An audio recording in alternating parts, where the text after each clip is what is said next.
It's Christmas, it's truly in our hearts. Let's light our Christmas tree. Ay, sorry guys.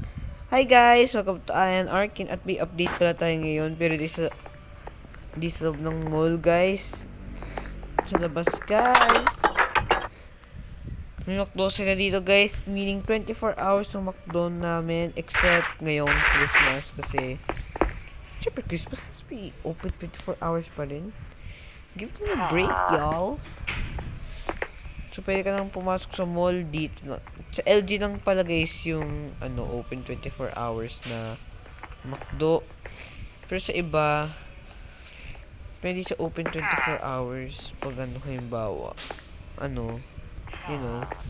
breaks. Halimbawa, holiday, Christmas, tsaka New Year, di sila sila nun guys. Half day lang. Oh shoot.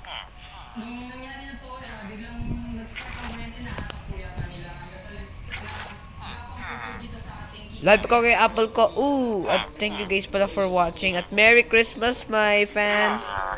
Bye! Sing! Sing! Everywhere now.